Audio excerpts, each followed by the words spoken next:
So I don't really know how to start this video, but I think the title kind of explains it. I was in a cult online when I was 15, and you've probably heard of this cult if you're familiar with the art side of online spaces, because this cult specifically was very popular and notorious back in 2021 specifically. And because enough time has passed and this cult is mostly disbanded now, I feel comfortable naming this cult publicly. So I'm talking about Daisog. Daisog was a cult that was run by a 15-year-old known by Mortis. Now, I'm gonna get a little bit into detail with Mortis and specific things like that later on, but before, I need to quickly put a trigger warning and just say that this is gonna contain very sensitive subjects. I also want to say that this video is not like a cool out video for Daisog, because Daisog is pretty much disbanded, like it doesn't really exist anymore. So this video is gonna be a sort of insight to what it's like to be someone in that cult. For this video, you're kind of being put in the shoes of someone that was in this cult. Now, I should probably start off with explaining how I got into an online cult, because if you know anything about Daisog, you probably realize that I really don't seem like the type of person who would have been in a place like that.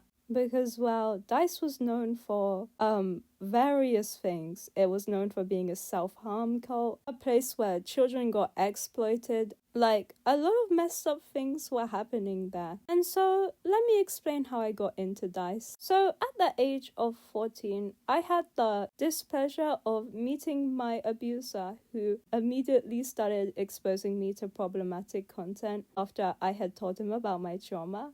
And by problematic content, I mean stuff like dark shipping and just content that romanticized the type of trauma I went through a lot. But basically, my morals were completely broken down. And so when I found out about Dice, I told my abuser about it, and it eventually ended up in us both joining. I don't really remember who came up with that idea of joining. I just remember that I brought it up. However, I don't personally think I would have ever been verified in the server if it wasn't for my abuser, because if you didn't know, Dice has a verification system where basically you're verified based on how much the moderators like you, rather than making an intro and just getting verified. And so, what I think got us verified, my abuser and I joined the voice call, and it just so happened that the leader of the cult, Mortis, was there. And immediately, Mortis and my abuser started talking, because my abuser's personality was kind of very confident. And when you're in a server full of insecure teenagers, a confident and kind of funny personality definitely sticks out more than your average insecure, quiet teenager. And so I think it was only really 20 minutes and we immediately got verified, which kind of shocked me because a lot of people would have to wait a lot longer than that, and some people wouldn't get verified at all. Anyways, so we got verified. I remember immediately after getting verified, just seeing so many channels appear, because for some reason the server just had like so many channels. They specifically had channels for higher up members in the server, and these channels were supposed to be like love channels for these higher up members. At the time, I thought it was cool, and I really wanted to become a dedicated member so that I would have my own channel where people would like me. One of the most infamous things that I remember from the Dice server is that they had two channels. One was a blacklist where basically you couldn't talk about any of the topics mentioned in. But it wouldn't just be topics. Some things would basically be the dedicated members' triggers. And it would be stuff like you wouldn't be allowed to mention certain music or certain emojis. It was very weird. Then, very similarly, there was a channel which was the gatekeeping channel. And I have some funny memories with the gatekeeping channel. The gatekeeping channel had the same premise as the blacklist, but with the blacklist, you can't mention anything. on that list, but with the gatekeeping channel, you're allowed to mention it if the person who is the dedicated member or higher has allowed you to speak about that certain gate-kept topic. And if you actually broke this and you spoke about that said thing, you would genuinely get harassed for it. And the person gatekeeping the topic was fully allowed to just react in any way they like. So they could be calling you anything and they would be supported by everyone in the server. And at the time, I thought this was completely normal. So I would just not say anything when someone would get harassed. I was pretty good at following the blacklist because I'm a very anxious person. But there was one time that I completely forgot about one of the gate-kept topics. So basically, me and my abuser wanted to match Dream SMP profile pictures as a joke, I think. Maybe. I don't know if he was serious or not. But essentially, we matched George X Dream profile pictures. And then I remember, I think I started talking in the Dice channels. And immediately they started yelling at me and getting mad that I had a Dream profile picture because they kinned that Dream SMP character and basically they didn't allow doubles of that Dream SMP character. I don't know, it was 2021. Anyways, I end up apologizing because obviously I don't want to upset people, and so I delete the image I also sent in the channel where I was like, I'm matching with my friend. And so that's all good until it wasn't. So my phone has a glitch where every once in a while the ability to send the correct image just stops working.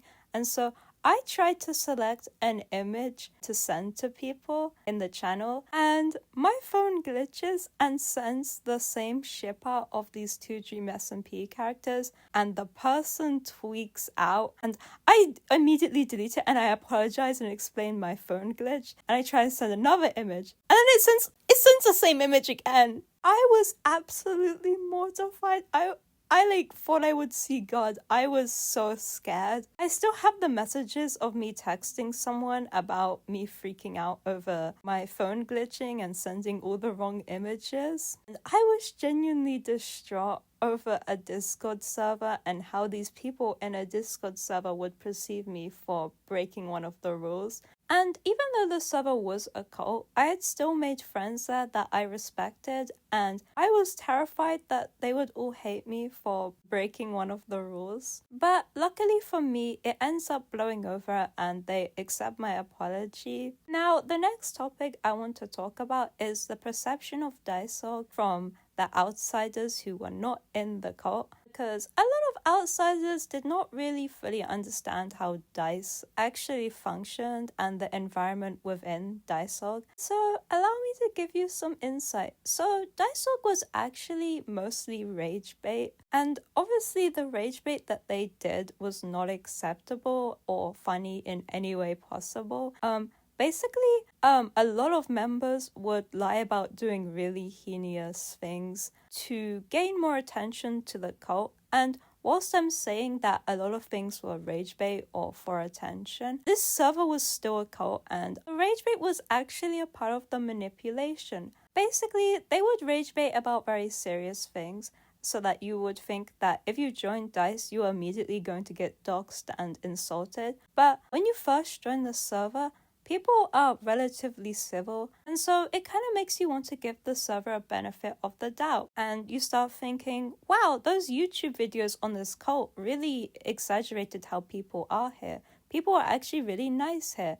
That's a part of the manipulation. So you kind of end up trusting and feeling bad for the people in this cult because you think they're misunderstood and that people on the internet are just making stuff up about them. So you try your hardest to please these people and get verified into the main Discord server. Now, when you get verified, you probably notice that there's some red flags, but you're able to overlook them because you still think that the server is just misunderstood. And this is basically how the process of normalizing things that someone would usually not agree with happens. This is called conditioning, and it's how a lot of real life cults work too, which is why I don't really like when people try to downplay the severity of this cult just because it was online, because real people were actually hurt from this cult. And so I'm going to talk about some of the things I've witnessed and some of the more serious stuff that have been mentioned in videos talking about Dice, but from the perspective of someone that was actually in Dice. One of the most memorable things is I remember a moderator got their nudes doxed, and the person who was sharing these nudes added everyone in the Discord server, and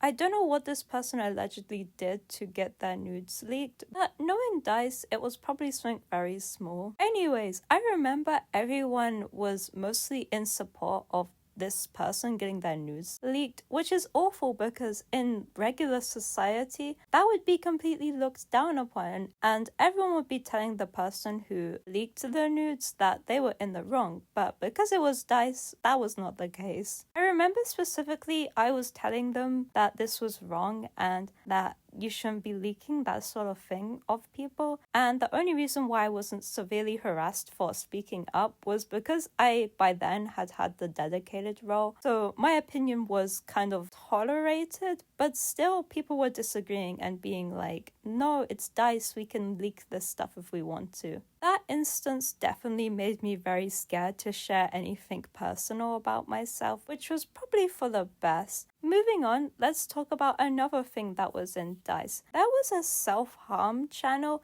Now, this channel wasn't always there. Sometimes it would be there, but sometimes it wouldn't. And that was because Mortis, the leader of Dice, would need to tone down the server because they would get regularly investigated by authorities. But sometimes there was a self-harm channel, and I have this one memory of being in a voice call with Mortis, and I was looking in the self-harm channel, or it might have been named the vent channel at the time, and Mortis had sent his self-harm, so I was comforting him and kind of asking why he did it, and he told me that he had done it because one of his friends were either being more distant with him or weren't talking to him. I can't remember the exact reason, but it was something along those lines. But yeah, it was completely acceptable to just put your self-harm in the channel and then blame someone for it. And even though my morals were really broken down at the time, I even knew then that it was bad. And I remember just thinking, wow, I really cannot mess up, otherwise they're gonna hurt themselves because of me.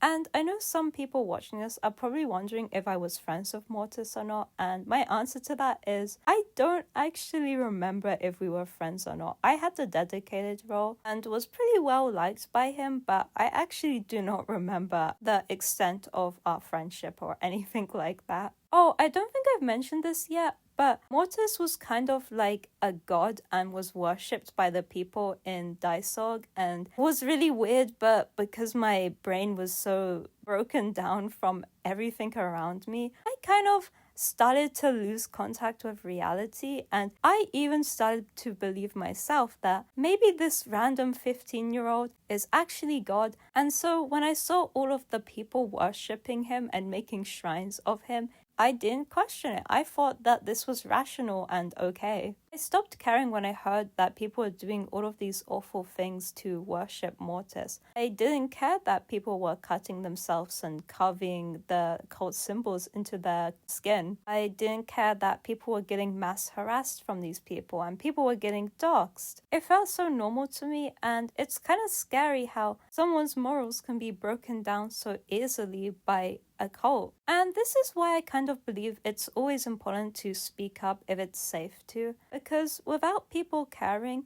predators can get away with doing really awful things to people. And that's exactly what happened in Daisog. One of many instances where this happened was when a predator named David started getting called out for grooming a really young minor and possessing CP of this minor. And this was brought to attention to the people in power of Dice at the time, and they did nothing about it because one of the people, it might have been Mortis himself, but one of the people had an attachment to this person, and so they just didn't care, and they were like, well, It's Daisog. What do you expect? Pedophiles can be here. And so this predator was allowed to roam free in Dice, and I believe they groomed so many young people in that server. At one point, I think even in Dice, it was allowed to post child porn, but this rule would change sometimes depending on if Mortis was being investigated or not. And honestly, it was just horrific. I was exposed to so much IRL gore in that server, but honestly, no matter how much I saw, none of it was enough to desensitize me to it. So I would usually avoid this server whenever they were posting a lot of gore. I know realistically Diceorg was very traumatic for me, but I've never really had the time or emotional space to process anything I've been through in regards to Dice, because I was already going through so many traumatic things outside of Dice, so it just felt like another thing in my life that was not going so well. Maybe one day it'll catch up to me and I'll freak out over it, but hopefully not. I hope I'm over it. But yeah, essentially what Dice was a rage bait cult that was actually a cult that would use rage bait to lure people in, and then they would act very kind to the new members, and then slowly they would get exposed to really heinous things, and you just slowly get conditioned into thinking that this is okay or to not speak up against it. But none of this was okay. And if you went through Diceorg or anything similar to this, I hope you heal and know that it wasn't your fault. To end this video, I want to explain how I left Diceorg and what was the final straw. So essentially, I had a Discord server and a lot of ex-Dice members would join my Discord server, and one of the moderators really didn't like this, and they were like, you pick your fans and your server, or you pick Diceorg, and I was like, hell no, I'm picking my fans, and so I left Diceorg. And that's how my story with Diceorg ends. At the end of this video, I want to say a big thank you to everyone who donated to my video asking for help. I hope I included everyone who donated in this little scroll through, but if I didn't, I'm really sorry. I also want to say a thank you to my Ko-Fi members and people who donated through Ko-Fi as well. All of your support means so much to me, and I've been really shocked about how many people support me. We're at 35% of our goal as of recording this, and I'm really thankful to everyone. And for those who don't know about my video where I'm asking for help, you can watch it. It's available on my channel. But yeah, thank you for watching, and I hope you enjoyed this little story time, even though it was kind of dark. Bye!